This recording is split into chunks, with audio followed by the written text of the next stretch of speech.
Hello everybody, it's Foxy speaking and welcome to another episode of Foxy's Fun Inspirational Chats. And today I will be your host. And in this episode, this is an episode regarding the Great Central Railway. No. Why did I make the silly mistake? No. This one is a continuation of Learning Steam Railway History with Foxy. And it's the continuation of the previous part, but my apologies if it was a bit crude, the previous part. And here we go, reading on the Great Central Railway, which is after the Foxfield Steam Railway proceedings. Let's begin, shall we? Great Central Railway, Leicestershire, Loughborough, 9 miles, 14.5 kilometres north of Leicester. With so many preserved railways in Britain, it is difficult to offer visitors something unique. But the Great Central Railway succeeds as the only line to recreate the atmosphere of the main line railway, complete with double track and good loops for expresses to overtake slower trains. The line is well placed to do this, since the route was once part of Britain's last great main line, the Great Central Railway, which ran from just north of Nottingham to a new London terminus at Marylebone. It was intended by its visionary chairman, Sir Edward Watkin, to become part of a continuous railway from the north of England to France through a tunnel under the English Channel, which was to be built by an associated company. Today's Great Central serves as a reminder of that superbly engineered line, most of which was closed during the 1960s. The starting point for most passengers is Loughborough, where the station is the largest in preservation. Film companies often take advantage of its size, emphasized by the long, ornate canopy along the island platform. The station was recently used for the filming of Shadowlands, starring Anthony Hopkins.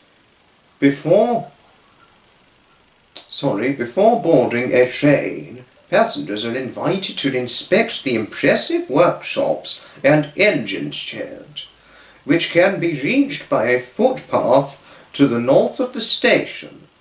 The original signal box that still controls train movements at the station stands beside the path, and visitors are normally welcomed by the signalman.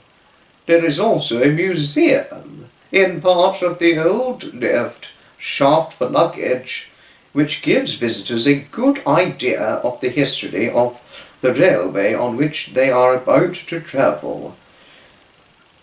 As befits a mainline railway, the Great Central has some large steam locomotives amongst its fleet of 23, and it frequently has visiting engines to add variety. Leaving Loughborough for the half-hour journey, you are soon in lovely countryside, often with woods on the horizon as a backdrop to the gently undulating landscape. The first station at Quorn Woodhouse has a picnic site adjacent to the typical island platform arrangement in which tracks pass either side of the single platform. Shortly beyond Quorn is the scenic highlight of the journey as the train crosses Swithland Reservoir on a long viaduct. Now a sanctuary for birds, the reservoir had to be drained for the construction of the viaduct. At Swithland sidings, the Great Central Railway's impressive work to restore the look of the old main line can be best appreciated. Though there is no station here, the goods loops have been installed here, and double tracking south to Rothley is underway.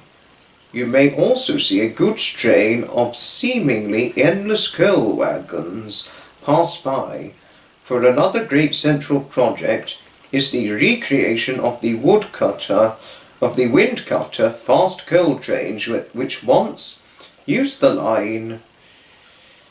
To achieve this, a large number of 16-ton mineral wagons had been assembled. Try to find time to break your journey at Rothley, for it is a delightful station with one of the best preserved rooms, the humble but superbly refurbished parcel office. The station is gaslit and has been restored using the colours of the old Great Central Railway. The signal box was rescued from Wembley in London to replace the original, long since demolished. Its most notorious inhabitant was a signalman with a penchant for nude bathing in the station water trough. The large shed to the east of the line is the railway's carriage shed and works.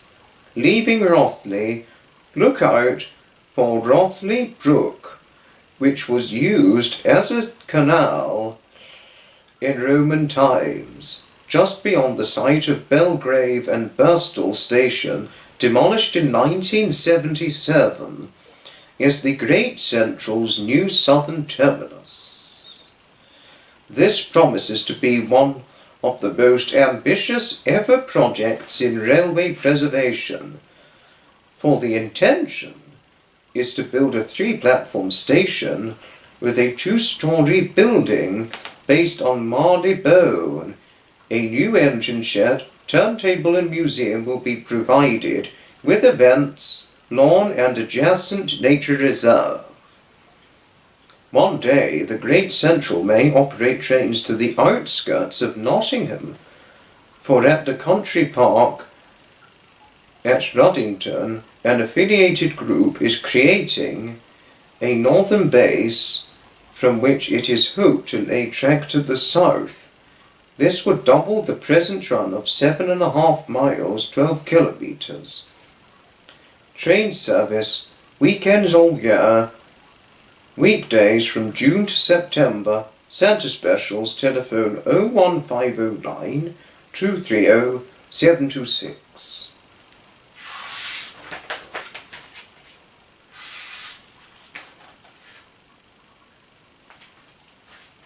Midland Railway Centre, Derbyshire. Ripley, 10 miles 16 kilometres north of Derby.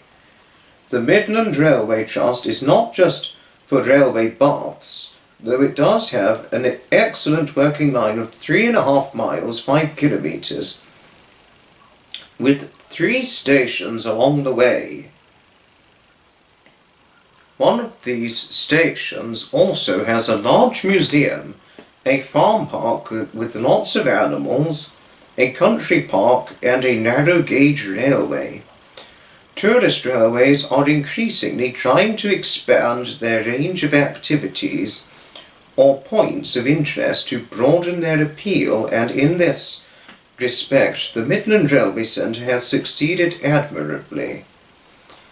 The centre was something of a pioneer, starting off with a grandiose vision, and this was in part because it was the brainchild of local authorities who wanted to commemorate the railway which had had such an impact on the county town and its environs.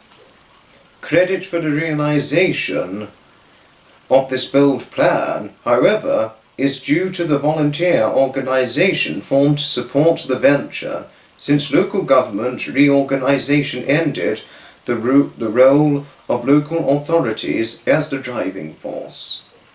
The line itself is the remains of a Midland Railway branch that was built primarily for coal and goods traffic, but also had a suburban service from Derby. At Hammersmith, the western terminus of the centre, a line went off west to Ambergate. Its survival was largely due to the rail connection to the famous Butterley Company ironworks, set up in the 1790s. Its most famous contract was the roof for St Pancras Station in London, but it also exported widely, and ironwork for such stations as Buenos Aires was taken out by the Midland Railway for transfer to the docks. A journey over this line begins at Butterley. There was nothing left of the original structures, so the handsome station building was moved stone by stone from Whitwell in the north of the company. A model railway buffet and shop helped to pass the time before departure for Swanwick and Reading's Junction. The signal box at Butterley, one of 4 Midland Railway boxes on the line, was originally at the remote site of Aysgill on the Settle and Carlisle Railway.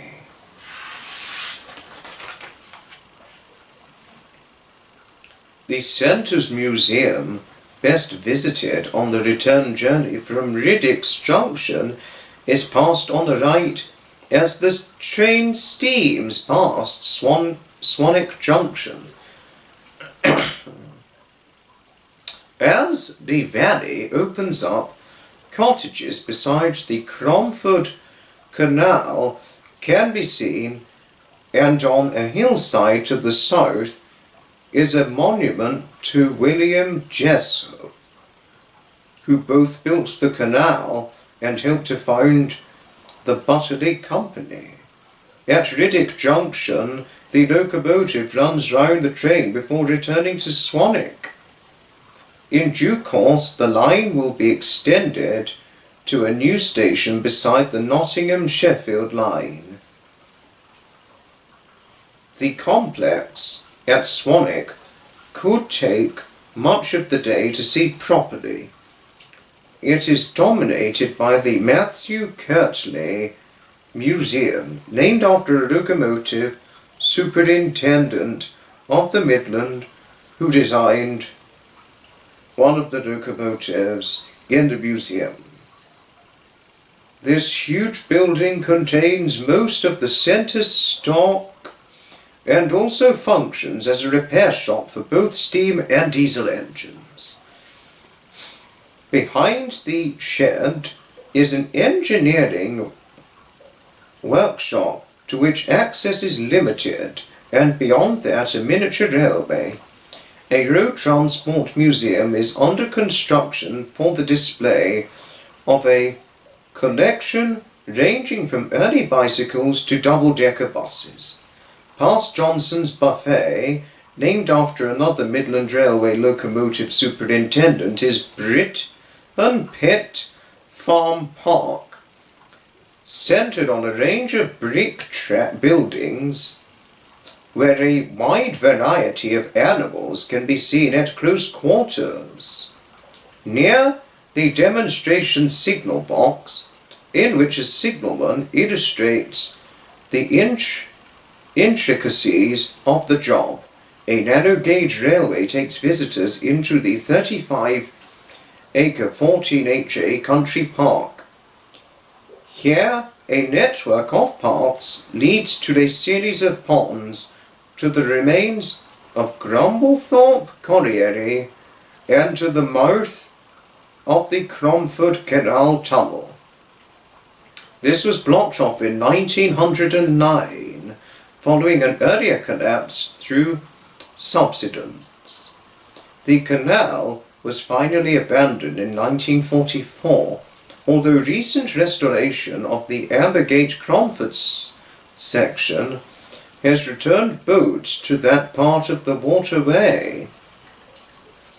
An alternative to taking the train back from Swanwick Junction is to the walk along the top of the cutting between there and Butterley.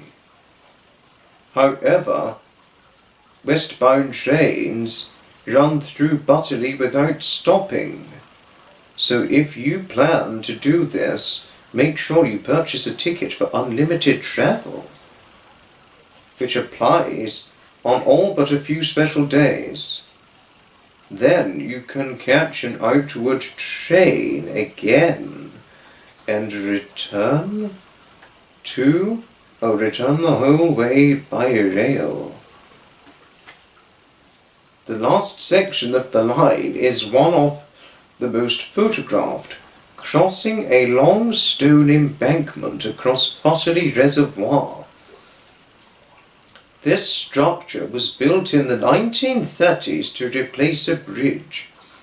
At Hammersmith, the locomotive again runs round under the control of the signal box rescued from Kilby Bridge, Leicester. Work is in progress here to create a small country station. Train service on 214 days during the year, Wednesdays and weekends. Telephone 01773 570 140. The end. That's it so far with this part. Did coverage of 2 steam railways, and in the next part it will be either 2 or 3 as I pledged previously before, like I did in this one, to do either 2 or 3 railway coverage reading parts. Thanks everybody all indeed for watching, and I shall certainly see you in the very next video. Ta-ta, another time. From Foxy. Oh.